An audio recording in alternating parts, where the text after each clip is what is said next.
Alhamdulillah, wassalatu wassalamu ala rasulillah wa ala alihi wa sahbihi ajma'in, amma ba'd. Kita bersyukur kepada Allah subhanahu wa ta'ala sehingga bisa melanjutkan pelajaran kita, yaitu meneladani Rasulullah sallallahu alaihi wasallam dan para sahabatnya ridwanullah alaihim jami'a. Pada pertemuan yang lalu kita sudah membahas sedikit tentang perang Bani Lahyan pada halaman 576. Kemudian kita lanjutkan pada pertemuan sore hari ini beberapa ekspedisi pasukan yang dikirim oleh Rasulullah sallallahu alaihi wasallam. Disebutkan oleh penulis ada 8 ekspedisi.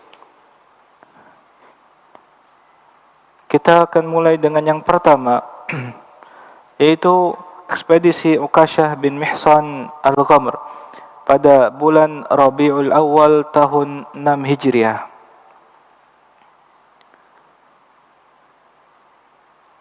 Rasulullah sallallahu alaihi wasallam mengutus Uqashah dengan jumlah 40 orang menuju Al-Ghamr, sebuah pangkalan air milik Bani As'ad. Melihat kedatangan pasukan kaum muslimin ini, maka mereka melarikan diri, sehingga kaum muslimin dengan mudah mendapatkan rampasan berupa 200 ekor unta lalu dibawa ke kota Madinah. Berikutnya ada ekspedisi Muhammad bin Maslamah ke daerah namanya Zulqassah pada bulan Rabiul Awal atau Rabiul Akhir.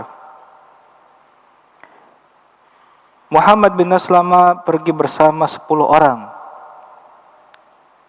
Dengan mengendap-endap mereka memasuki perkampungan Bani Sa'labah dan membunuh mereka yang jumlahnya 100 orang selagi sedang nyenyak tidur.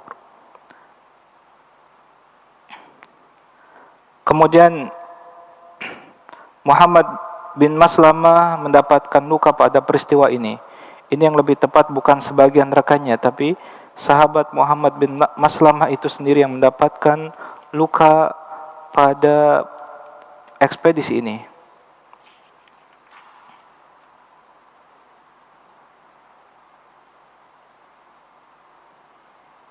Kemudian yang ketiga, ini berbeda dengan buku aslinya. Pada buku aslinya ditulis 1, 2, 3, adapun di terjemahan hanya dimulai dengan paragraf baru. Ya, wallahu a'lam bishawab, apa yang kemudian mendasari penterjemahan dengan menghilangkan penomoran. Aslinya di buku dalam bahasa Arab ada nomornya.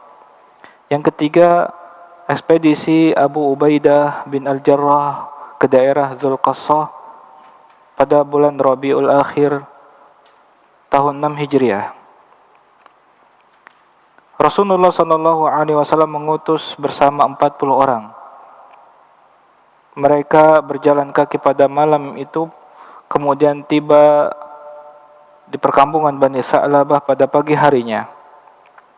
Kemudian Abu Ubaidah dan pasukannya menyerang Bani Sa'labah sehingga mereka melarikan diri ke puncak-puncak gunung di sekitar rumah mereka. Mereka pun akhirnya para sahabat berhasil menawan salah seorang dari orang Bani Sa'labah ini dan kemudian masuk Islam. Cukup banyak harta rampasan berupa hewan ternak yang didapat. Ekspedisi singkat ini, ya, 1, 2, 3, kemudian mendapatkan kemenangan dengan mudah. Yang keempat, ekspedisi Zaid bin Harithah ke daerah Al-Jamum pada bulan Rabiul Akhir tahun 6 Hijriah. Al-Jamum merupakan sumber air milik Bani Sulaim. Kemudian saat itu Zaid bin Harithah radhiyallahu anhu bertemu dengan seorang wanita dari Muzainah yang bernama Halimah. Kemudian dia menunjukkan tempat kampungnya Bani Sulaim, kemudian sehingga sahabat Zaid bin Harithah radhiyallahu anhu dan para sahabat yang lain akhirnya mendapatkan rampasan hewan dan para tawanan. Dan ketika mereka kembali ke kota Madinah, Rasulullah sallallahu alaihi wasallam memberikan hadiah kepada Halimah ini dan menikahkannya dengan seorang sahabat. Kemudian yang kelima, ekspedisi Zaid bin Harithah ke daerah Al-Is pada bulan Jumadal Ula tahun 6 Hijriah bersama 170 orang. Kemudian mereka berhasil merampas kafilah dagang milik Quraisy yang ternyata saat itu dipimpin rombongan kafilah dagang ini oleh Abul As yang merupakan menantu Rasulullah sallallahu alaihi wasallam. Barang-barang semuanya berhasil dirampas. Adapun Abul As kemudian berhasil melepaskan diri, sempat lari dan kemudian mendatangi istri beliau yaitu Zainab bintu Muhammad sallallahu alaihi wasallam. Dan kemudian pada pagi hari subuh setelah Rasulullah sallallahu alaihi wasallam mengucapkan salam dari salat subuh, terdengar teriakan dari seorang wanita yaitu Zainab bintu Muhammad yang memberikan jaminan atas suaminya Abul As ini. Maka kemudian Rasulullah sallallahu alaihi wasallam di sini sebutkan pada halaman 578 hanya memberikan isyarat, disebutkan di sini, kepada kaum muslimin untuk mengembalikan harta rampasan itu. Secara hukum halal untuk kemudian diambil harta rampasan tersebut. Tapi Rasulullah sallallahu alaihi wasallam berharap, maka di sini disebutkan dengan terjemahan yang bagus di sini memberi isyarat. Alangkah baiknya kalian mengembalikan rampasan perang tersebut. Dan kemudian Abul As ini kembali ke kota Mekah dan mengembalikan semua barang dagangan yang tadinya dititipkan kepada Abul As sebagai pemimpin kafilah dagang Quraisy ini. Dan setelah itu kembali lagi ke kota Mekah, kembali lagi ke kota Madinah dan kemudian mempersaksikan keislamannya. Maka Rasulullah sallallahu alaihi wasallam mempersatukan kembali Abul As ini dengan Zainab. Dan kemudian di sini disebutkan juga bahwasanya sempat Abul As ini berpisah dengan Zainab bintu Muhammad sallallahu alaihi wasallam selama 3 tahun. Dan kemudian Allah mempersatukan mereka kembali setelah Abul As ini masuk Islam. Kemudian disebutkan di sini secara fikih tidak dinikahkan kembali, hanya dikembalikan kepada ikatan pernikahan sebelumnya. Ini faidah bahwasanya dahulu para sahabat mereka menikah dengan pernikahan tentunya jahiliyah.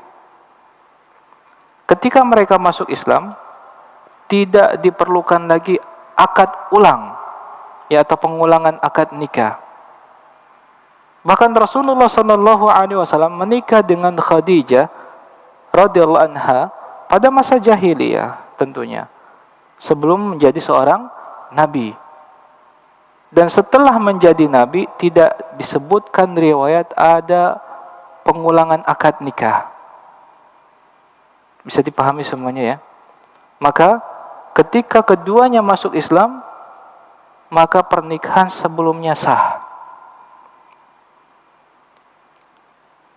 Begitu pula andai misalkan zaman sekarang ada seorang laki-laki dan perempuan beragama Nasrani ataupun Yahudi, ya, kemudian keduanya masuk Islam, maka tidak perlu mengulangi akad nikah. Adapun jika seorang masuk Islam yang lainnya tidak, maka secara otomatis pernikahan dibatalkan.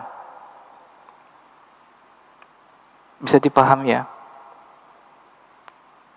Misalkan si ibu masuk Islam, si bapak kekeh tetap dengan agama sebelumnya, maka secara otomatis pernikahan dibatalkan. Ini secara Islam. Maksudnya apa? Andai kemudian si ibu ini ingin menikah dengan orang lain, maka setelah kemudian menunggu masa iddah, bisa langsung menikah dengan laki-laki lain. Tapi andai ternyata berlalu 1 tahun, 2 tahun, 3 tahun, tidak kunjung menikah si ibu, dan ternyata si bapak akhirnya masuk Islam lagi. Masuk Islam, bukan masuk ke lagi ya, masuk Islam juga. Maka kemudian bisa dikembalikan dengan akad yang pertama tanpa harus mengulangi akad nikah yang sebelumnya. Ya, keduanya kan sebelumnya menikah misalkan dengan prosesi pernikahan secara Nasrani, maka tidak perlu diulang. Pelajaran ini diambil dari kisah Zainab bintu Muhammad sallallahu alaihi wasallam dengan Abul As radhiyallahu anhu ini. Kemudian disebutkan bahwasanya di sini Rasulullah sallallahu alaihi wasallam tidak menikahkan lagi mereka berdua karena ayat yang mengharamkan pernikahan wanita muslimah dengan laki-laki kafir yang pada saat itu terjadi pada putri beliau belum turun. Ya, bisa dipahami sampai sini. Pada sisi yang lain, andai kemudian tentunya ini menjadi kesepakatan para ulama, seorang wanita muslimah tidak boleh dinikahi oleh laki-laki kafir andai sebelumnya tidak ada pernikahan. Ini kan misalkan seorang perempuan muslimah masih gadis, belum pernah menikah, kemudian datang seorang laki-laki kafir, maka tidak boleh terjadi pernikahan. Sebaliknya, andai seorang laki-laki muslim ternyata ingin menikahi seorang wanita gadis ataupun janda beragama Nasrani ataupun Yahudi, maka para ulama bahkan para sahabat mereka berselisih pendapat tentang kebolehannya. Ada yang membolehkan di antara mereka, ada yang kemudian tidak membolehkan. Ya, ini bahkan dari para sahabat. Kemudian kita lanjutkan. Berikutnya ekspedisi Zaid bin Harithah pada bulan Jumadal Ula tahun 6 Hijriah pada halaman 579.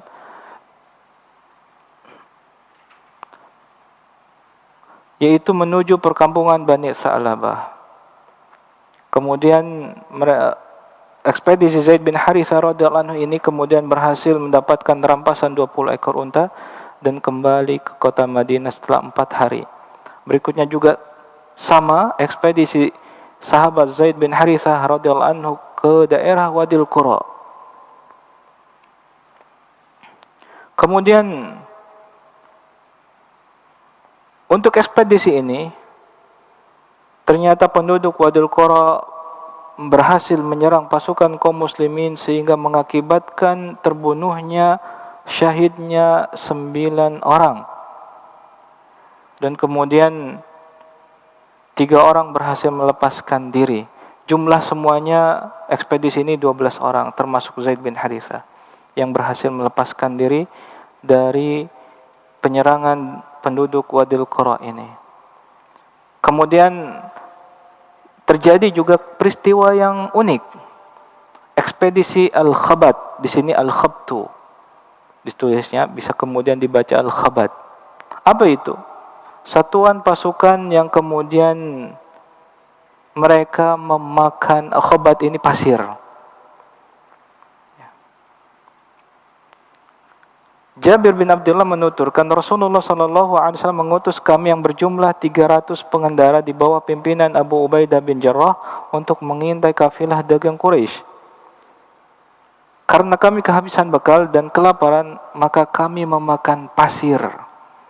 Karena itu pasukan ini disebut dengan ekspedisi Al-Khabat, yaitu ekspedisi yang akhirnya kehabisan bekal makanan dan memakan pasir untuk bertahan hidup. Kemudian kami menyembelih 3 ekor hewan tunggangan kami, ya, karena 1 ekor bisa mencukupi 100 orang. Kemudian seterusnya seperti itu, sehingga kemudian ternyata mereka mendapatkan 1 ikan paus anbar, ya, secara bahasa Arabnya, mereka mendapatkan bangkai ikan paus sperma anbar di tepi pantai. Dan kemudian akhirnya para sahabat ini mengkonsumsi daging dari bangkai ikan paus sehingga kemudian mereka kenyang dan akhirnya kondisi fisik mereka menjadi fit kembali, menjadi segar kembali setelah sebelumnya kelaparan, keterbatasan sampai bahkan memakan pasir untuk bertahan hidup. Sedikit tambahan faidah, diingat bahwasanya hidangan yang pertama yang akan dimakan, dihidangkan kepada penduduk surga setelah mereka masuk ke dalam surga, yaitu, ada yang tahu Pak? Hidangan yang pertama. Ketika seorang atau semua penduduk surga akhirnya masuk ke dalam surga, kemudian mereka memasuki istananya masing-masing, maka hidangan yang pertama yang mereka nikmati adalah ziyadatu kabidi al-hud, potongan dari hati ikan paus. Ini merupakan jawaban dari pertanyaan seorang Yahudi kepada Rasulullah sallallahu alaihi wasallam untuk mengetes kenabian beliau. Apa hidangan yang pertama disuguhkan kepada penduduk surga? Kemudian disebutkan dalam hadis yang sahih dalam riwayat Muslim dan selainnya, fama ghidha'uhum ala ithriha. Kemudian apa hidangan utamanya? Kan tadi hidangan yang pertama adalah potongan dari hati ikan paus. Adapun hidangan utamanya adalah yunharu lahum thawrul jannah. Disembelihkan untuk mereka sapi jantan yang tinggal di surga. Dan tentunya kita juga mengambil faidah sebagaimana sudah ma'ruf pada zaman sekarang, jenis daging yang terbaik yang sekarang kita sepakati, ya, diantaranya adalah daging wagyu, ya, sapi wagyu. Maka memang seperti itu, diantaranya sangat wajar kalau kemudian akhirnya manusia mensepakati tentang kelezatan dari daging sapi ketika memang sapi tersebut merupakan jenis yang unggul, ya, dengan perawatan yang baik, maka akan menghadirkan kelezatan yang luar biasa. Kita ambil faedah dari sini, bahwasanya ternyata hidangan yang pertama utamanya, kalau tadi kan potongan dari hati ikan paus, kemudian main course-nya itu kemudian yunharu lahum thawrul jannah. Itu mungkin sedikit tambahan tentang 8 ekspedisi pada bab ini. Berikutnya kita memulai tentang pembahasan peperangan Bani Mustalik, atau kemudian disebut juga dengan perang Al-Muraisi. Silakan dibuka buku halaman 581.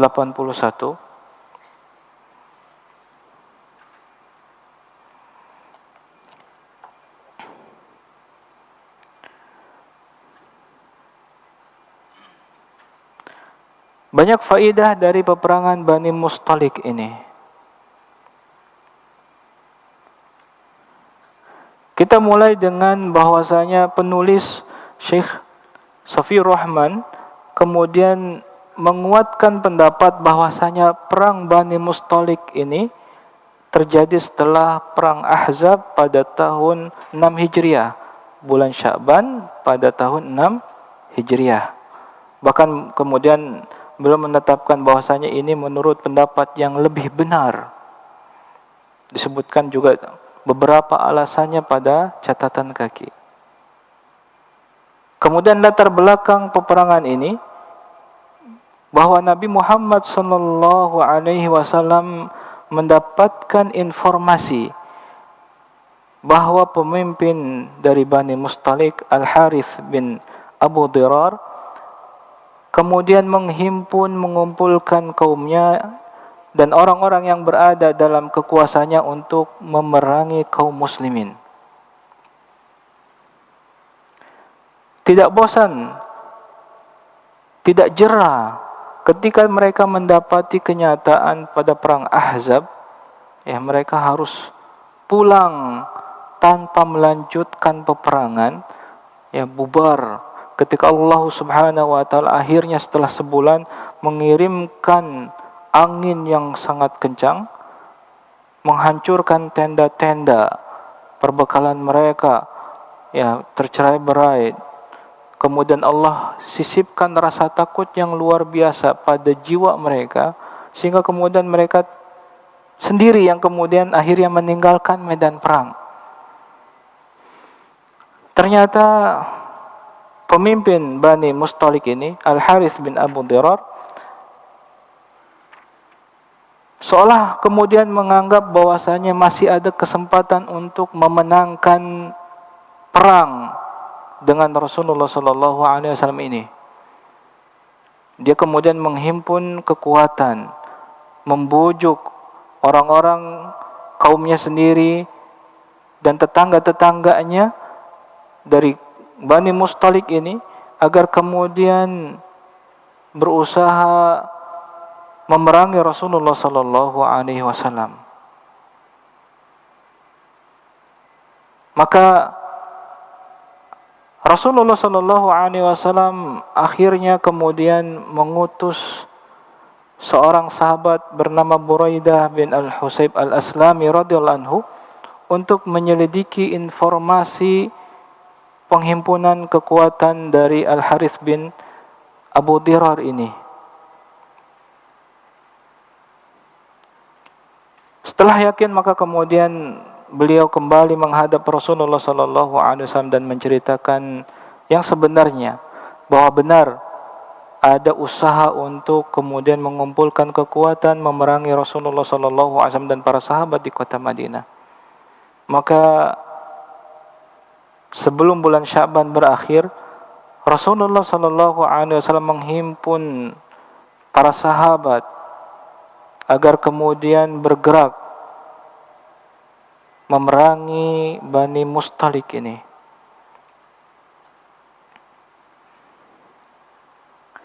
Kemudian disebutkan pada halaman 582, sementara ada golongan orang-orang munafik yang juga ikut bergabung bersama Rasulullah sallallahu alaihi wasallam, padahal sebelumnya mereka tidak ikut perang Ahzab dan sebelum-sebelumnya Uhud dan sebelumnya juga. Urusan kota Madinah diserahkan kepada sahabat Zaid bin Harithah radhiyallahu anhu.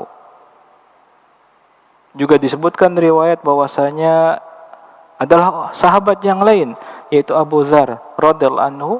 Ada juga yang kemudian berpendapat adalah sahabat yang lainnya lagi bernama Numailah bin Abdul Al-Laythi radhiyallahu anhu. Disebutkan bahwasanya Al-Harith bin Abu Dirar mengirim mata-mata untuk mendeteksi gerakan pasukan kaum muslimin. Dan kemudian mata-mata ini tertangkap. Kita bisa mengambil faidah pelajaran bagaimana kemudian mata-mata ini dengan mudah tertangkap. Karena kaum muslimin saat itu mengenal saudaranya seiman, mengenal tetangganya dengan baik, mengenal seorang yang kemudian berangkat sholat berjamaah ke Masjid Nabawi, kenal. Bahkan Rasulullah SAW tahu persis sahabat yang ternyata tidak hadir sholat berjamaah, kemudian bertanya tentang keadaannya. Ternyata disebutkan, oh, sahabat tersebut sedang sakit, sahabat tersebut berhalangan dengan sebab ini dan itu. Para sahabat mengenali keadaan sahabat-sahabat yang lain. Dan ini mulai ditinggalkan oleh kaum muslimin. Dahulu Rasulullah SAW kemudian membutuhkan beberapa waktu untuk merapikan saf solat berjamaah. Bahwasanya kegiatan kita untuk solat berjamaah adalah ibadah yang sangat agung, betul. Tapi ternyata dalam prakteknya Rasulullah SAW, para khulafa ar-rasyidin, mereka kemudian tidak bersegera setelah iqamah dikumandangkan, Allah Akbar, la ilaha illallah, kemudian hanya sekedarnya sawu sufufakum, kemudian berbalik badan, sang imam mengucapkan takbiratul ihram, Allahu Akbar. Tidak seperti itu. Para sahabat kemudian mereka tahu, mereka kemudian dengan sabar berdiri. Dan ternyata Nabi Muhammad SAW sendiri berjalan, ya, di antara shaf, meluruskan shaf. Ada yang terlalu maju, dimundurkan. Ada yang terlalu jauh renggang, didekatkan. Ada yang kosong di depannya, suruh maju ke depan. Dan itu menjadi kebiasaan dipraktikkan oleh khulafa ar-rasyidin dan para sahabat setelahnya. Maka sungguh di antaranya adalah pelajaran yang luar biasa, sehingga ketika andai ada orang yang kemudian tidak dikenal, mereka dengan mudah kemudian mengetahuinya, tiba-tiba ikut sholat berjamaah. Mereka akan tahu. Tiba-tiba datang ke kota, mereka akan tahu ini siapa. Ya. Kita ingat juga tentang hadis Jibril ketika bertanya kepada Rasulullah SAW tentang rukun Islam, rukun iman. Mereka mengenal. Ternyata orang tersebut bukan warga kota Madinah. Mereka tahu. Ya, seperti itu. Dan seterusnya. Maka pentingnya untuk kemudian di antara kita berusaha untuk menghidupkan sunnah. Tentunya berat ya ketika kita lakukan hal ini di masjid umum. Tapi biasanya di pesantren-pesantren kaum muslim mempraktekkan, ya, bersabar untuk meluruskan, merapikan shaf. Tidak buru-buru untuk segera sholat berjamaah. Dan sebenarnya ini menjadi solusi untuk kemudian memantau siapakah santri yang kemudian hadir bersemangat untuk shaf pertama. Siapakah yang kemudian hadir di shaf kedua?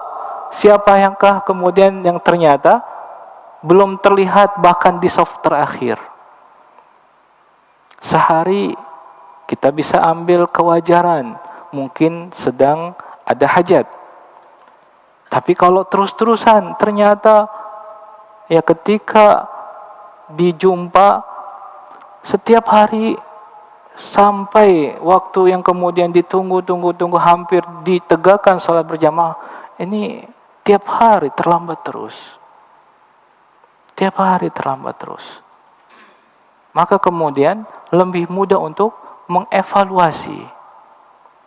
Ya, ini kemudian harusnya dipraktekkan kembali, dihidupkan kembali sunnah ini. Kita lanjutkan.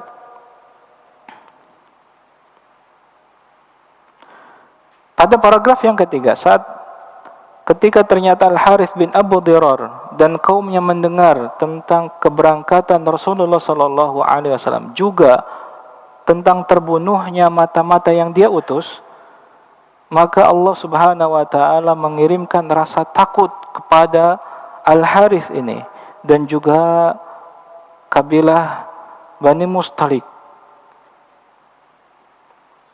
Akhirnya kemudian beberapa kabilah yang sebelumnya ikut atau ingin bergabung dengan Bani Mustalik ini melepaskan diri.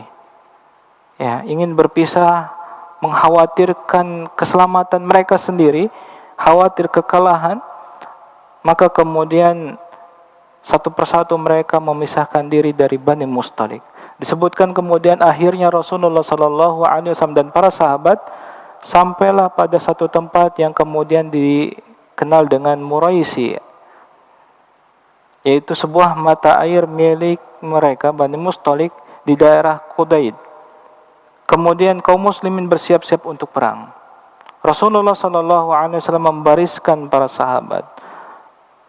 Bendera untuk kaum muhajirin diserahkan kepada sahabat Abu Bakar radhiyallahu anhu. Kemudian bendera untuk orang-orang Ansar diserahkan kepada sahabat Sa'ad bin Ubadah radhiyallahu anhu. Kemudian tidak lama kemudian di sini disebutkan mereka melepaskan anak panah. Kemudian Rasulullah sallallahu alaihi wasallam memerintahkan untuk melancarkan serangan secara serentak, bersegera, ya, agar kemudian lebih cepat mendapatkan kemenangan, dan ternyata cara ini sangat efektif sehingga pasukan kaum muslimin dengan lebih mudah, lebih cepat menundukkan Bani Mustalik yang dipimpin oleh Al-Harith bin Abu Dirar ini. Cukup banyak orang-orang yang mati dari Bani Mustalik ini, dan kemudian para wanita dan anak-anak ditawan, binatang ternak kemudian dijadikan rampasan perang. Adapun korban di antara pasukan kaum muslimin hanya seorang saja. Walaupun kemudian Ibnul Qayyim rahimahullah kemudian menganggap bahwasanya tidak terjadi peperangan secara besar-besaran, sehingga tidak juga terbunuh seorang muslim ini pada peperangan Bani Mustalik.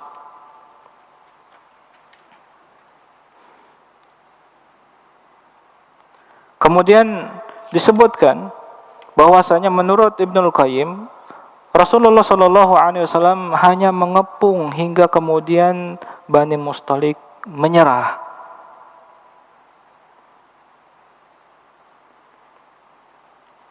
Sebagaimana kemudian hadis yang diriwayatkan oleh Al-Bukhari bahwasanya Rasulullah sallallahu alaihi wasallam mengepung Bani Mustalik hingga kemudian mereka menyerah.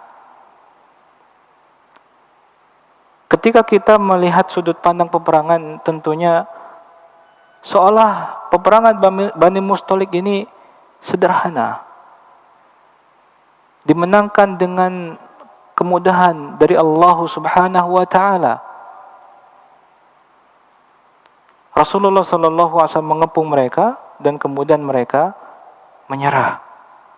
Tapi kaum muslimin yang dimuliakan Allah, ada pelajaran yang luar biasa tentang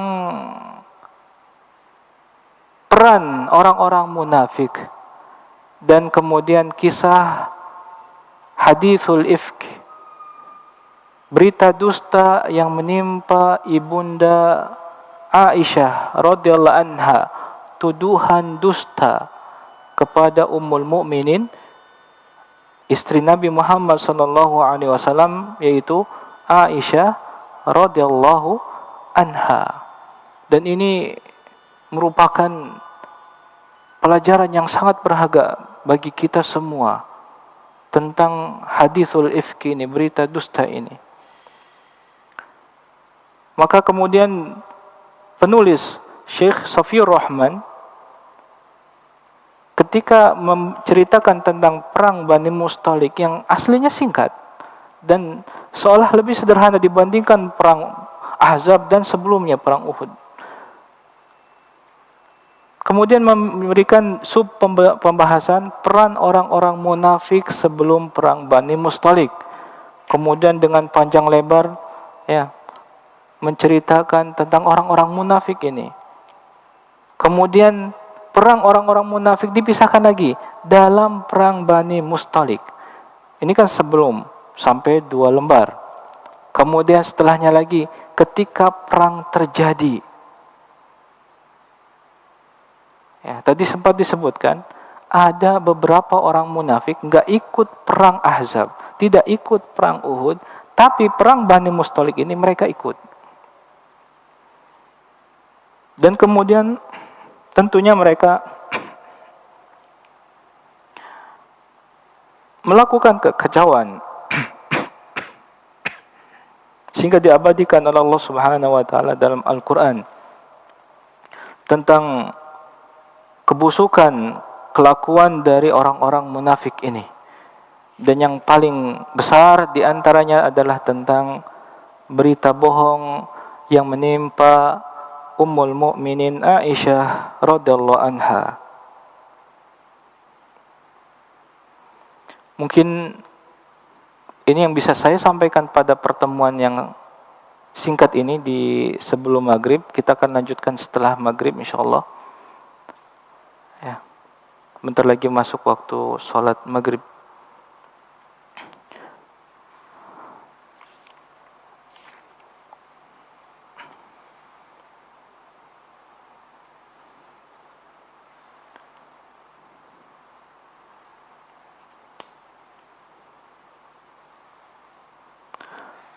Sebelum kita tutup, mungkin kita sedikit bahas ada sesuatu yang unik yang terjadi di Masjid Nabawi sebelum perang Uhud.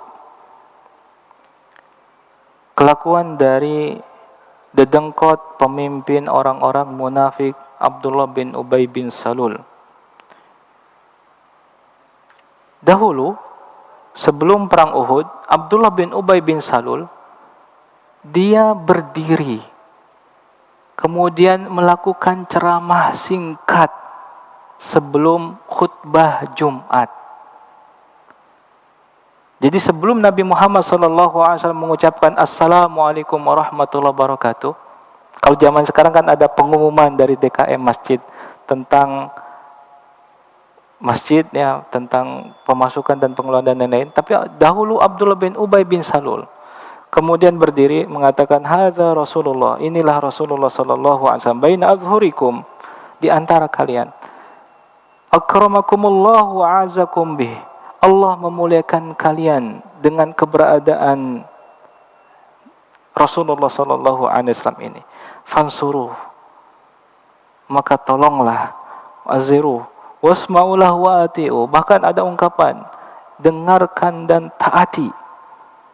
Kemudian dia duduk. Setelah itu Rasulullah SAW berdiri dan memulai khutbah. Assalamualaikum warahmatullahi wabarakatuh. Nanti kita akan bahas. Walhamdulillahi rabbil alamin.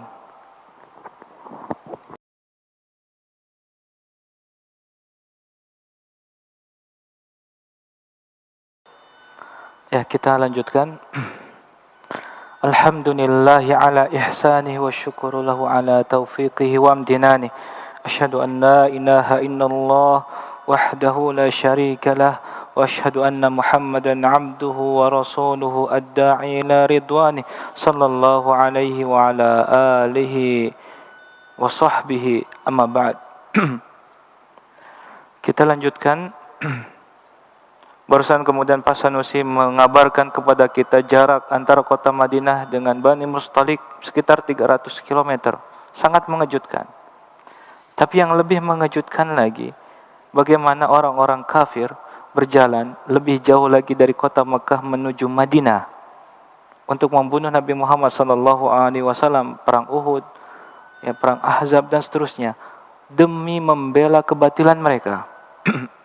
Maka di antara pelajarannya, bahkan Allah Subhanahu wa taala kemudian menegur Nabi Muhammad SAW. Wala yahzunka alladzina yusari'una fil kufr.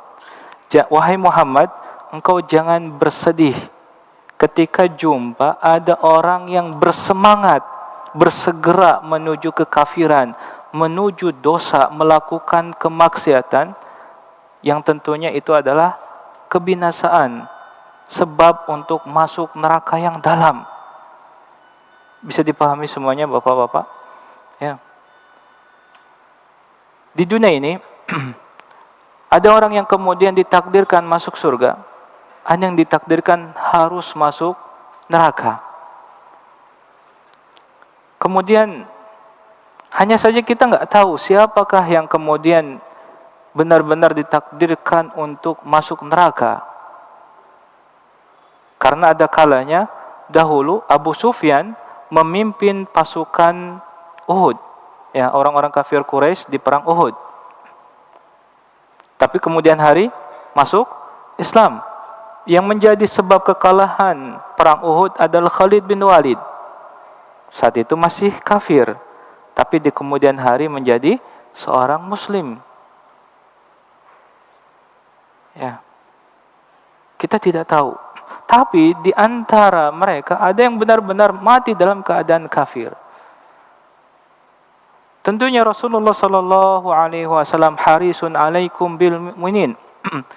Sangat bersemangat agar semua orang masuk Islam, menginginkan kebaikan untuk umatnya. Diceritakan, digambarkan Allah Subhanahu wa taala dalam Al-Qur'an. Sifat Rasulullah sallallahu alaihi wasallam adalah orang yang sangat mengharapkan kebaikan untuk umatnya. Raufun, rahimun, kasih, sayang kepada umatnya. Maksudnya di sini umat ijabah juga. Orang yang belum menerima Islam. Ada yang di kemudian hari akhirnya masuk Islam. Tapi ada kalanya ternyata ada yang mati dalam keadaan kafir. Tentunya beberapa kejadian membuat sedih Rasulullah sallallahu alaihi wasallam.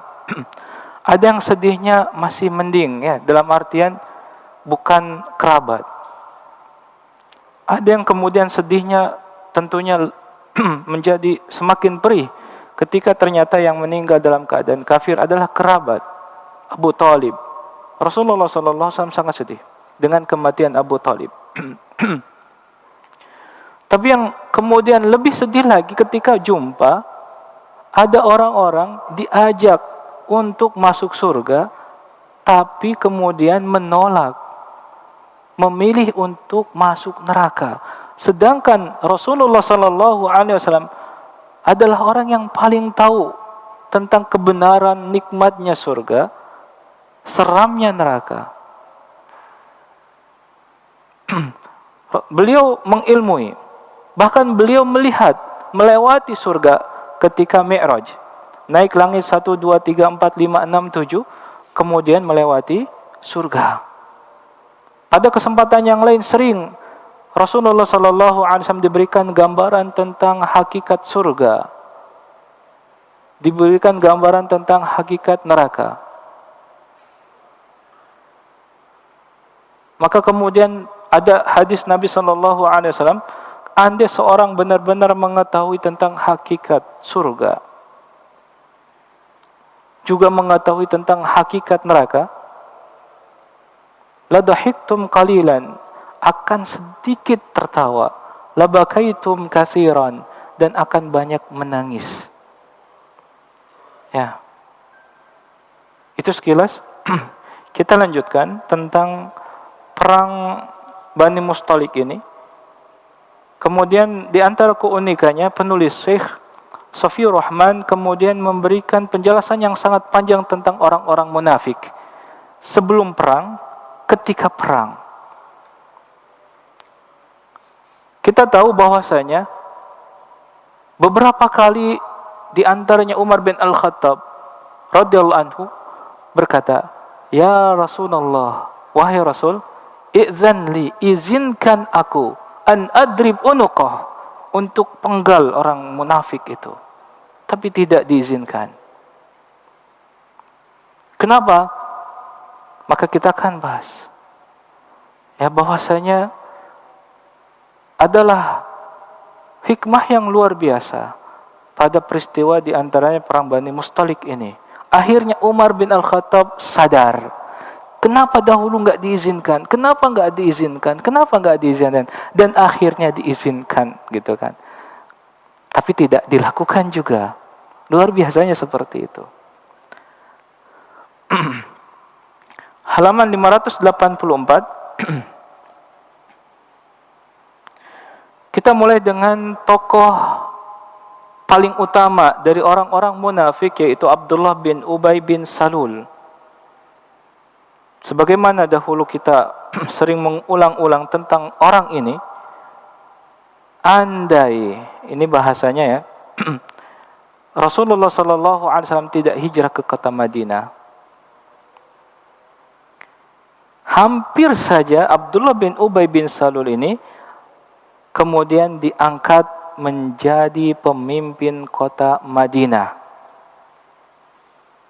Tapi kemudian para sahabat Ansor, maksudnya di sini, masuk Islam.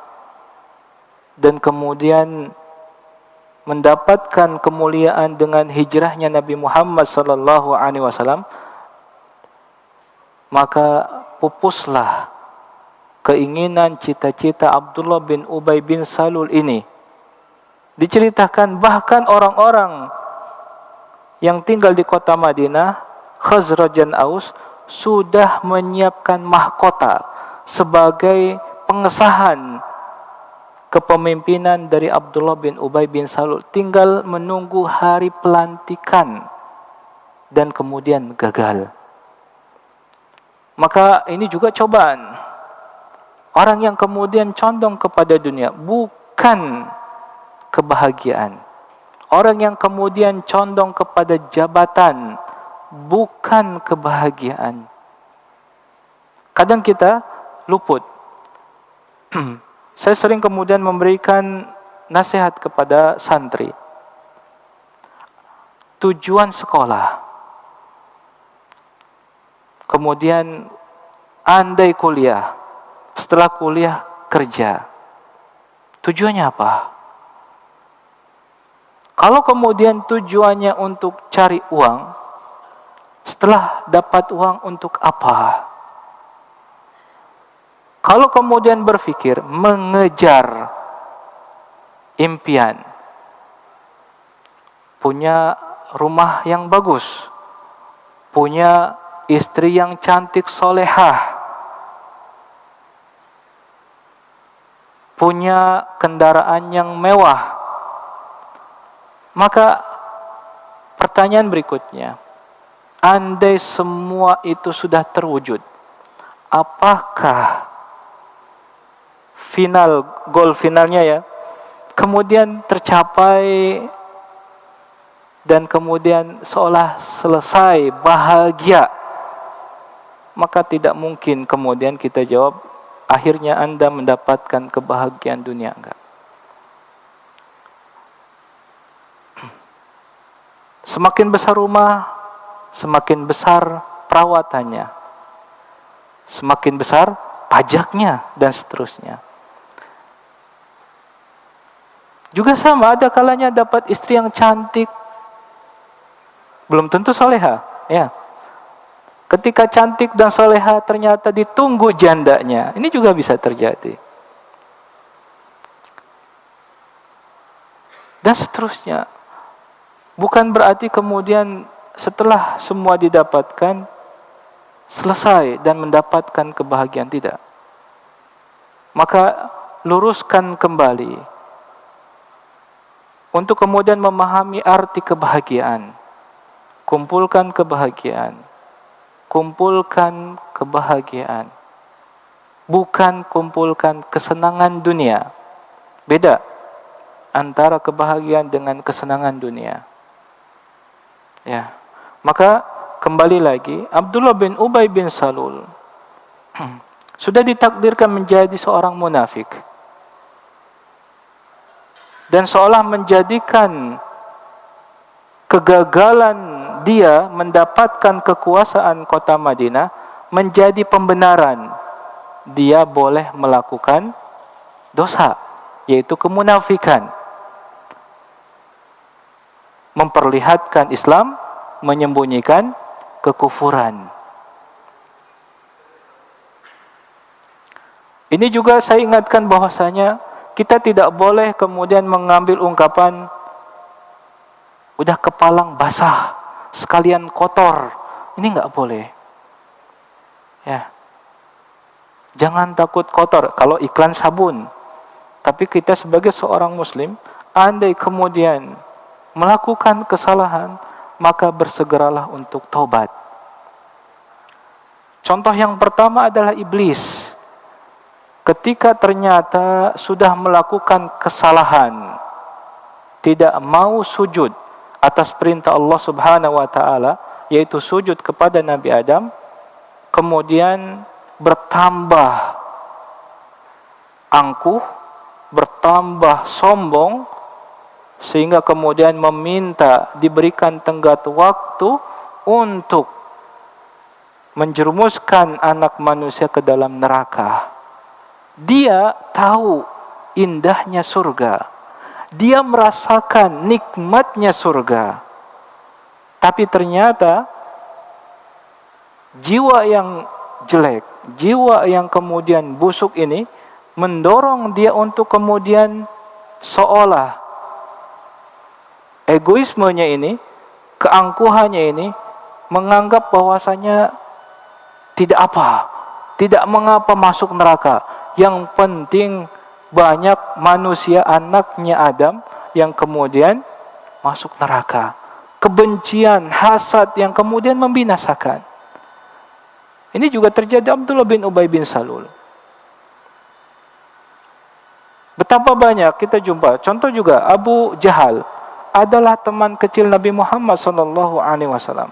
Bahkan diceritakan ada perkataan Abu Jahal bahwa dia mempersaksikan kebenaran dari Nabi Muhammad SAW sebagai seorang nabi, tapi dia enggan. Ya, jadi ada yang mendustakan kenabian, tapi juga ada yang enggan masuk Islam. Ini diantara contohnya Abu Jahal. Yakin Al-Quran benar-benar mukjizat, tapi tidak mau beriman. Orang Yahudi juga sama. Yakin dengan kenabian Muhammad SAW. Ciri-cirinya lengkap sesuai dengan berita di dalam kitab Taurat mereka. Tapi mereka enggan beriman.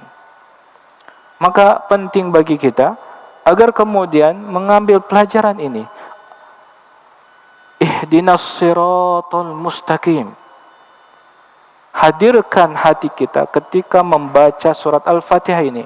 Ya Allah, tunjukkan jalan yang lurus. Berikan hidayatul irsyad kepada kita supaya benar-benar menetapi kebenaran. Diberikan rizki untuk melakukan kebenaran dan mengamalkannya. Allahumma arinal haqqa haqqan. Ya Allah, perlihatkan kebenaran sebagai kebenaran. Warzuqna tiba'ah, dan berikan rizki supaya bisa melakukannya. Wa arinal batila batilan, dan perlihatkan kebatilan sebagai kebatilan.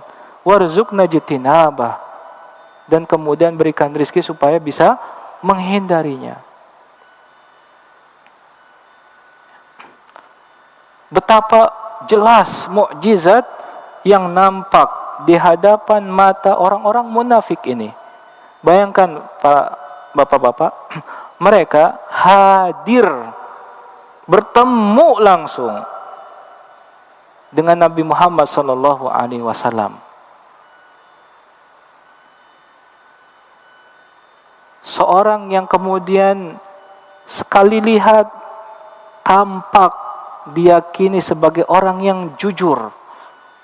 Ini diceritakan ketika kemudian Kaisar Romawi bertanya tentang ciri-ciri Muhammad ini kepada Abu Sufyan. Setiap orang yang menyaksikan, melihat langsung pribadi Rasulullah SAW, langsung mendapatkan kesimpulan beliau adalah orang yang jujur, bukan pembohong. Orang-orang munafik ini bertemu, sering ketemu langsung, hadir di majelis ta'limnya Nabi Muhammad SAW. Tapi luar biasanya ternyata mereka adalah orang-orang munafik. Mereka kemudian tetap menyembunyikan kekufuran mereka dan pura-pura menampakkan Islam. Maka hendaknya bagi kita untuk mewaspadai kemunafikan. Kemudian agar kita jangan sampai seperti contoh-contoh orang munafik ini yang akhirnya binasa. Karena ada kalanya kemudian ternyata dengan tidak sadar kita memusuhi syariat Islam. Dengan tanpa sadar ternyata kelakuan kita seperti orang-orang munafik. Membuat perpecahan kaum muslimin. Ini terjadi di antara kita. Ini kan kelakuan orang munafik. Berpihak kepada orang kafir. Ini juga terjadi di antara kita. Ada munafik i'tiqadin yang paling berat. Dan munafik nifaq amali yang kemudian banyak masih sering kita lakukan. Berikutnya saya ingin memberikan tambahan tentang adanya ungkapan dalam akidah al-wala wal bara, yaitu mudahanah dan kemudian mudarah.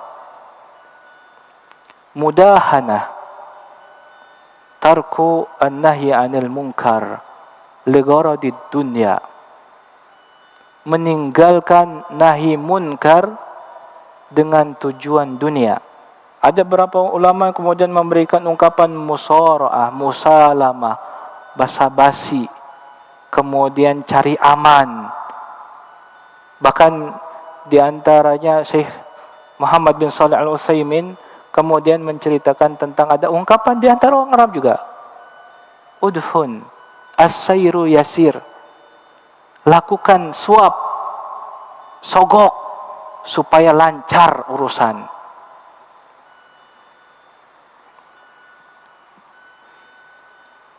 Ini namanya mudahanah. Ada di antara kaum muslimin yang kemudian melakukan hal ini. Meninggalkan nahi munkar dengan tujuan dunia. Kita tahu ada hadis bahwasanya perintah nahi munkar, andai kita merupakan seorang yang mempunyai kekuasaan, maka gunakan kekuasaan. Berikutnya yang lemah dengan lisan, dan yang lebih lemah lagi dengan pengingkaran hati. Tapi ada mudahanah di sini, benar-benar meninggalkan nahi munkar untuk tujuan dunia. Orangnya cari aman, musalamah. Tahu apa yang dilakukan orang di sekitarnya adalah kemungkaran. Tapi kemudian meninggalkannya, nanti begini, nanti dituntut jadi saksi, entar jadi begini, entar begitu. Akhirnya ditinggalkan nahi munkar. Ini betapa lemahnya, gambaran tentang lemahnya iman kita. Ternyata bukan bersembunyi tentang pengingkaran dalam hati, tidak, tapi benar-benar meninggalkan nahi munkar.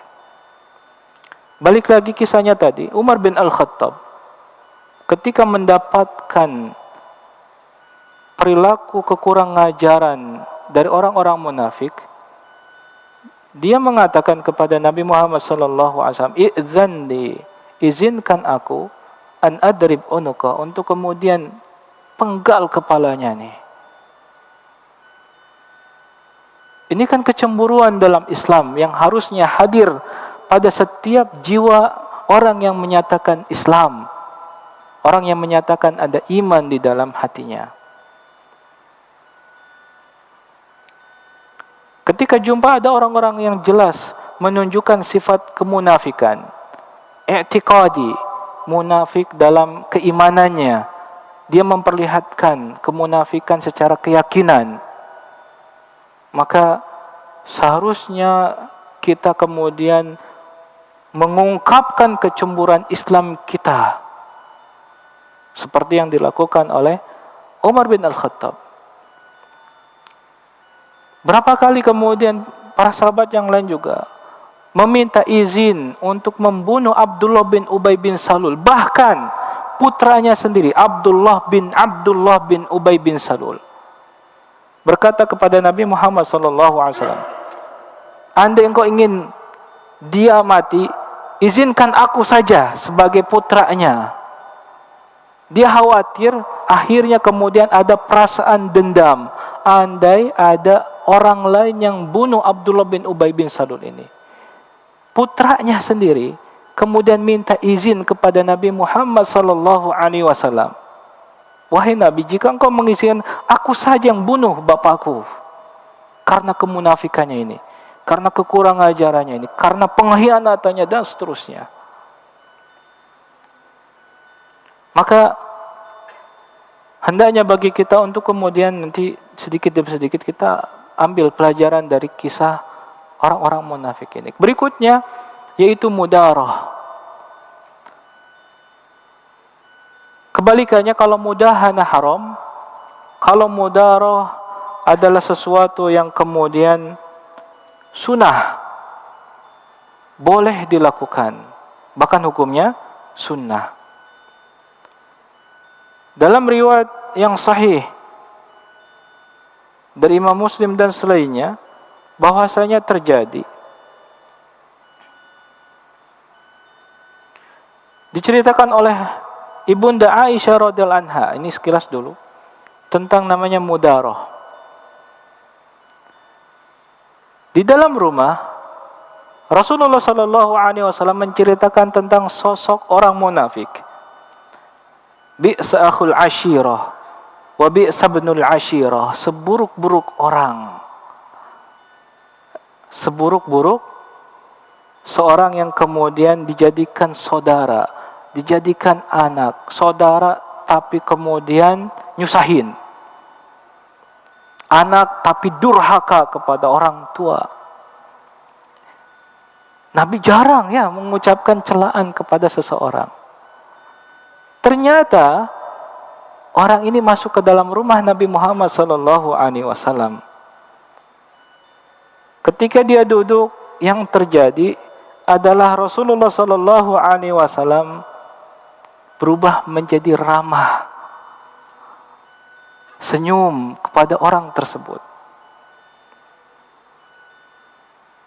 Maka setelah orang ini pergi, Rasulullah SAW kemudian ditanya oleh Ibunda Aisyah radhiyallahu anha, "Ya Rasulullah, hina ra'aita ar-rajula qulta lahu kadza wa kadza." Sebelum orang ini datang, ketika lihat dia hendak bertamu, engkau bercerita kepadaku, orang ini begini dan begitu tadi. Seburuk-buruk saudara, seburuk-buruk anak, gitu kan. Tapi ketika dia masuk ke dalam rumah, engkau sambut, engkau kemudian tersenyum kepadanya, ramah. Maka kemudian ini menjadi pelajaran bagi kita, namanya mudarah. Bukan sikap lembek. Beda dengan yang tadi. Rasulullah sallallahu alaihi wasallam kemudian jelas melihat adanya mudarat, bahaya, andai kemudian misalkan tadi ceritanya Umar bin Al-Khattab meminta izin untuk membunuh Abdullah bin Ubay bin Salul ini. Andai terjadi, maka Rasulullah SAW menceritakan, kalau itu terjadi, bisa kemudian orang-orang di seluruh dunia berpandangan buruk kepada Rasulullah SAW bahwa orang ini membunuh kawannya sendiri, menuduh mereka berkhianat tanpa ada bukti yang jelas, tanpa adanya bukti yang nyata. Maka Rasulullah SAW tetap ramah kepada orang-orang munafik ini. Padahal malaikat Jibril sendiri yang datang mengabarkan orang-orang yang munafik, diberikan daftar namanya.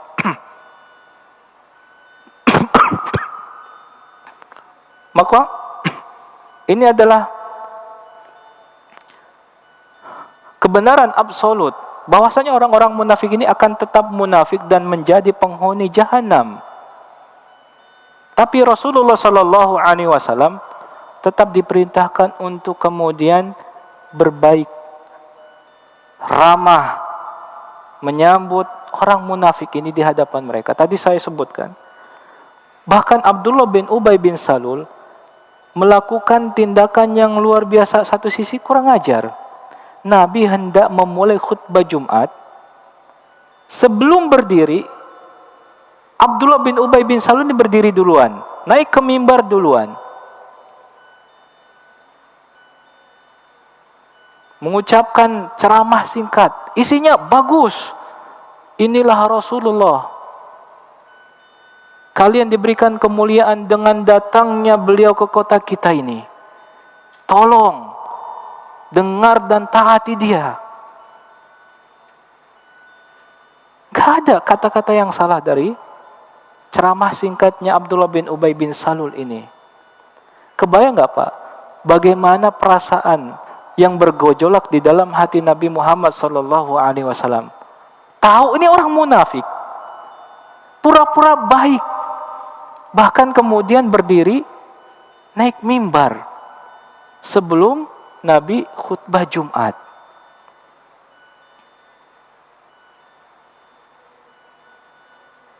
Ini kan pura-pura baik yang kelihatan banget gitu ya.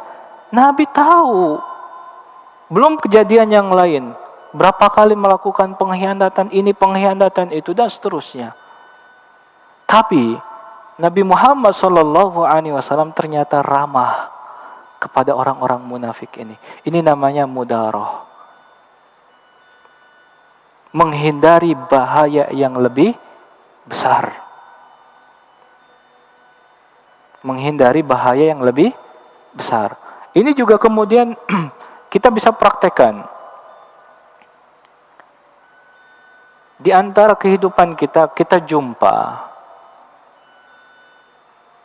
anak kita sendiri melakukan kesalahan. Saudara kita melakukan kesalahan. Ada kalanya kemudian ternyata hal yang seperti ini merubah diri kita. Yang tadinya baik-baik saja menjadi tidak baik-baik saja. Jujur, saya berikan pengandaian lagi yang lain. Dan ini terjadi, yakin. Kemudian akan merubah diri kita. Maka berat sekali untuk kemudian melakukan teladan kepada Nabi Muhammad SAW dalam hal mudarah ini. Kita dengar ada kabar burung ya bahasanya, tetangga kita melakukan dosa ini dan dosa itu. Kerabat melakukan dosa ini, dosa itu. Diceritakan sama istri kita. Besoknya ketika kita jumpa dengan orang tersebut, yakin ada yang berubah di antara hati kita. Yang tadinya kita nggak tahu, tetap bersikap ramah, ucapkan salam, kemudian jabat tangan, ngobrol sebentar, jumpa ke masjid dan seterusnya. Ketika jumpa di jalan, ketika ternyata lihat dia sedang duduk di teras rumahnya, kita lambaikan tangan. Tapi ketika kita dapatkan kabar, tahu nggak Pak, gitu kan, misalkan, katanya si bapak itu zina sama tetangganya. Katanya si bapak itu nipu orang, kemudian merugikan ratusan juta sampai polisi datang, gitu kan, seterusnya. Yakin kita tidak bisa tetap ramah kepada orang-orang ini. Maka ini juga menjadi pelajaran bagi kita. Ada baiknya kita nggak perlu tahu keburukan orang-orang, supaya kita tetap menjadi baik, supaya kita tetap memberikan salam, mengucapkan salam kepada mereka, mereka bisa bertobat dan mereka bisa mendapatkan ampunan Allah Subhanahu wa Ta'ala. Tapi kita yang berubah kalau kemudian ternyata tidak bisa mengatur diri kita dan akhirnya malah menjauhinya, malah tidak mengucapkan salam. Ya. Ketika saya di pesantren, saya jumpa pas lagi ujian, ketika ujian ada santri mencontek. Ada beberapa pesantren membuat kebijakan yang mantap, keren. Ketahuan mencontek, pilihannya dua. Satu, tidak naik kelas.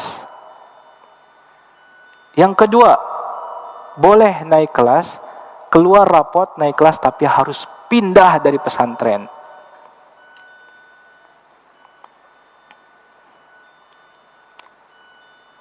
Tentunya definisi mencontek ini juga banyak, Pak ya. Ada yang kemudian bawa kertas contekan, ada yang sekedar ngasih tahu jawaban kepada temannya, sama mencontek. Kemudian ada nilai yang lebih berat, pelajarannya apa nih nyonteknya? Pelajaran matematika tentunya lebih ringan dibandingkan nyontek pelajaran agama gitu kan. Pelajaran agama lagi bertingkat lagi. Ngasih contekan atau kemudian nyontek ayat Al-Quran misalkan. Ini kan lebih berat lagi dan seterusnya. Tentunya ketika kita jumpa kenyataan seperti ini, apakah kemudian harus tegas seperti tadi ada pesantren? Membuat dua pilihan. Kamu tetap bisa belajar di pesantren ini tapi tidak naik kelas. Atau yang kedua, dikeluarkan rapot naik kelas tapi harus pindah. Maksudnya itu dikeluarkan. Tentunya masing-masing pesantren punya kebijakan dengan pertimbangan. Tapi kita pelajari, evaluasi. Ini beratnya ketika ternyata kita mendapati kesalahan orang lain. Dahulu ketika perang Uhud, apa yang dilakukan orang-orang kafir Quraisy yaitu kemudian mencabik-cabik mayat para syuhada. Bahkan dipretelin, dipotong-potong, mutilasi. Hidungnya, telinganya dipotong. Jantungnya bahkan ada yang dimakan, digigit sama istrinya Abu Jahal dan seterusnya. Maka di antara para sahabat ada yang melaknat tindakan tersebut, melaknat, menyebutkan orang per orang dari orang-orang kafir Quraisy yang ikut perang saat itu. Apa yang dilakukan oleh Nabi Muhammad SAW adalah menegurnya. Stop, jangan lanjutkan. Dan terbukti banyak peserta perang dari pihak kafir Quraisy yang kemudian hari masuk Islam. Maka ini menjadikan pelajaran bagi kita. Bahwasanya andai kita jumpa anak kita sendiri melakukan kesalahan, tetap harus menahan diri, tidak boleh melewati batas. Andai kemudian kita jumpa saudara, kerabat, jangan sampai melewati batas. Tetap ucapkan salam. Tetap jabat tangan. Tetap ramah, apalagi hanya sekedar desas-desus. Lihat langsung aja, kita tidak boleh kemudian melakukan kezaliman yang berlebihan. Ya, yaitu bahasa Islam yang tidak ada, kita bahas hajar gitu ya. Mendiamkan kaum muslimin karena dosa yang mereka lakukan. Ini nanti ada pembahasannya lagi. Maka kalau tidak ada perintah itu, kita tetap harus bersikap biasa. Dan kita berharap orang ini yang melakukan kesalahan akan memperbaiki diri, bertobat dari kesalahan tersebut, dan memohon ampun kepada Allah Subhanahu wa Ta'ala. Jujur, di antara kita, dulu ketika sekolah, pernah nyontek atau kemudian pernah mendapatkan contekan dari teman. Ya, bahkan kalau istilah dulu ketika masih ada ujian nasional, menjadi rahasia bersama. Nyonteknya ini seolah dilegalkan sama Pak Guru. Pak gurunya yang ngasih lembar kunci jawaban. Itu kan sama nyontek. Pak gurunya yang ngasih jawaban. Ya, dulu ketika masih masa UN ya, dahulu kita seperti itu. Tapi ternyata kita bisa berubah. Ternyata kita berusaha menjadi orang baik setelahnya. Maka jangan sampai kita melewati batas. Jangan kemudian menjadi penghalang kebaikan dari orang lain.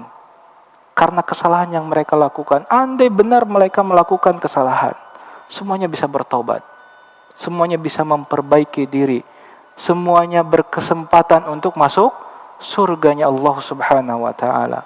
Bahkan kita tahu Nabi Adam alaihissalam sempat diusir dari surga. Dan Allah Subhanahu wa ta'ala mengampuni dosanya Nabi Adam alaihissalam. Tapi ada kalanya di antara kita begitu keras. Hitam di atas putih. Harus A. Kalau enggak, kemudian begini dan begitu. Ya. Maka jadikanlah pelajaran ini agar kemudian bermanfaat bagi kita.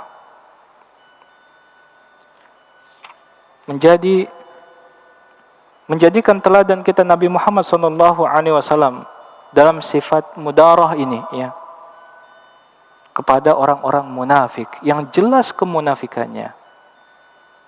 Pun tetap seperti itu, apalagi ternyata anak kita sendiri, apalagi saudara kita yang melakukan kesalahan, Muslim. Orang munafik aja dibaikin oleh Nabi Muhammad SAW. Maka kenapa anak kita, saudara kita yang Muslim, seolah kemudian diberikan batasan, kamu sana, mungkar, ya, harus kemudian diberikan batasan, enggak, kamu begon, dan seterusnya. Andai pun jelas kesalahan yang dilakukan, kenapa kita tidak membuka pintu maaf? Minimal tetap kemudian berlaku seperti biasa, seolah tidak terjadi apa-apa itu. Kemudian kita lanjutkan sedikit, yaitu ketika penulis Syekh Safiur Rahman Al-Mubarakfuri kemudian menjelaskan peran orang-orang munafik dalam perang Bani Mustalik, di dalam perangnya, bukan sebelumnya. Maka terjadi lagi, yaitu ketika Abdullah bin Ubay bin Salul kemudian mengungkapkan perkataan yang sungguh harusnya membangkitkan kecemburuan kita dalam Islam.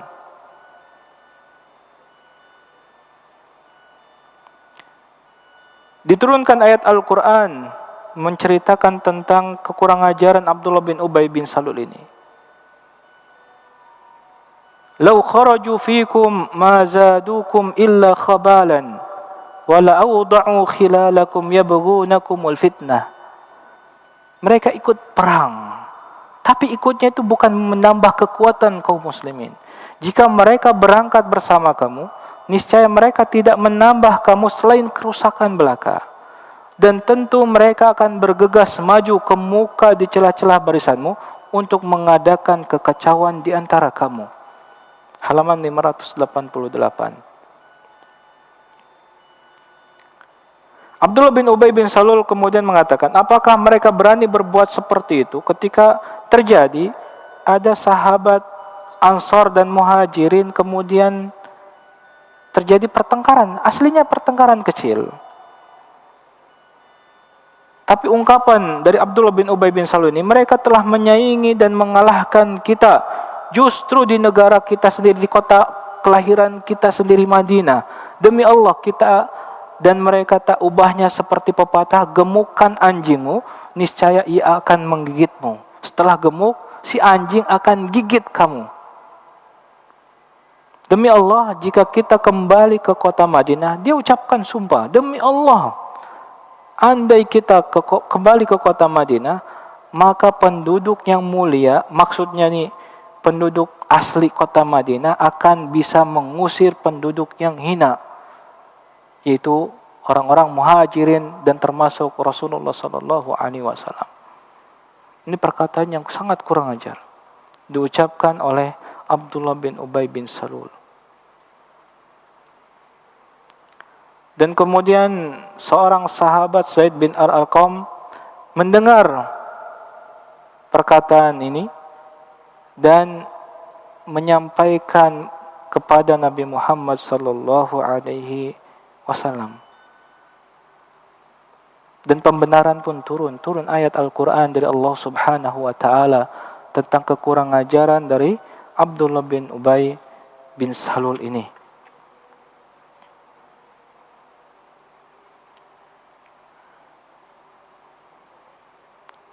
Ini hal yang pertama, dan yang lebih berat, yaitu insyaallah kita akan lanjutkan pada pertemuan berikutnya, tentang hadithul ifk, yaitu berita dusta yang berkaitan dengan ibunda Aisyah radhiyallahu anha,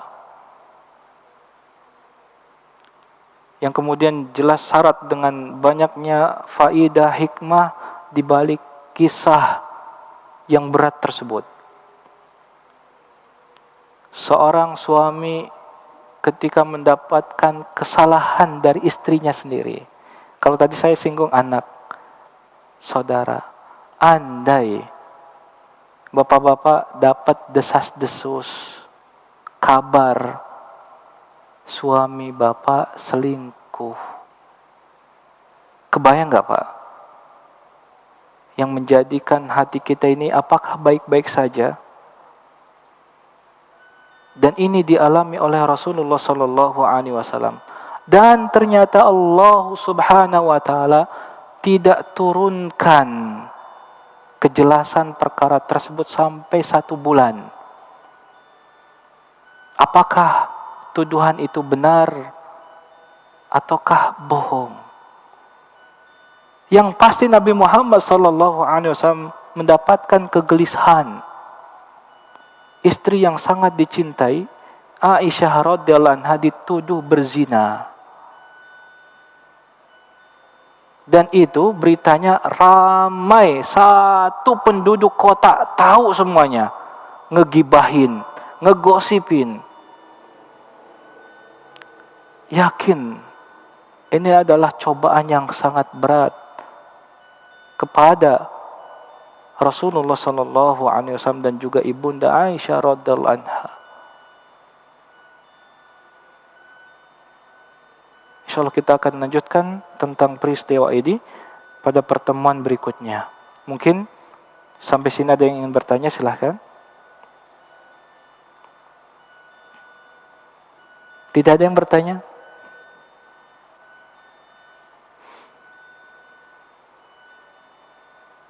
Ya. Silakan.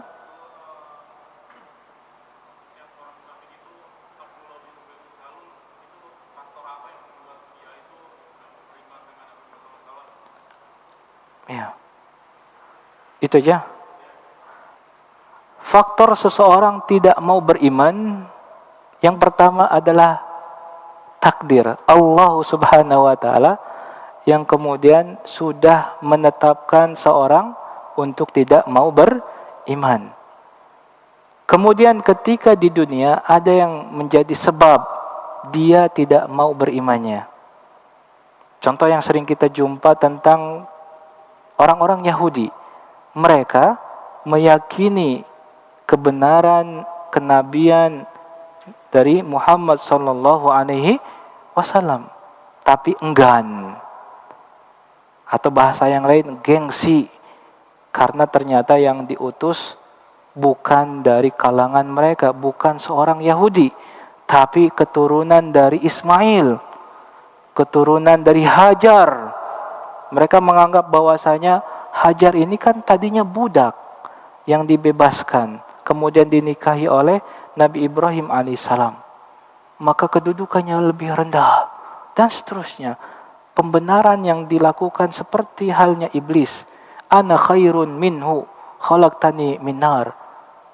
Iblis bilang, aku lebih baik dari Adam. Aku diciptakan dari api. Wa khalaqtahu min tin, dan kau menciptakan Nabi Adam dari tanah. Ya. Ada kalanya kemudian ternyata enggan. Dan ini juga merupakan takdir, ya. Maka kemudian tadi ketika Abdullah bin Ubay bin Salul disebutkan hampir dinobatkan, hanya tinggal menunggu harinya saja. Mahkota sudah disiapkan, kesepakatan sudah ada, nunggu dilantiknya doang. Ya, ini yang menjadi sebab Abdullah bin Ubay bin Salul ya dipahami akhirnya memendam kekecewaan yang sangat besar kepada perusak gitu ya bahasanya jabatan yang seharusnya didapatkan, yaitu seorang yang datang dari kota Mekah bernama Muhammad. Ya, itu sekilas. Juga contoh berikutnya ketika Abu Jahal kemudian yakin dengan kebenaran Nabi Muhammad SAW. Bahkan diceritakan dia berdiri di balik kiswah Ka'bah. Setiap malam, ingat ya, gelap gulita, nggak ada penerangan. Ya, kalau ada terang bulan, mungkin sayup-sayup kelihatan. Menempelkan badannya, kemudian bersembunyi di balik kiswah Ka'bah untuk mendengarkan ayat Al-Quran yang dibaca oleh Nabi Muhammad Sallallahu Alaihi Wasallam.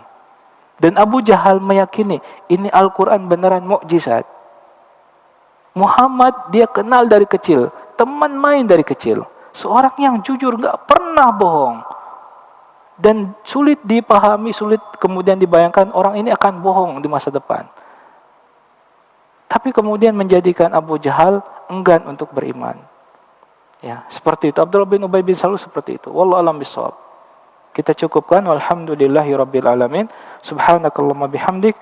Asyhadu an la ilaha illa anta astaghfiruka wa atubu ilaik. Wassalamualaikum warahmatullahi wabarakatuh.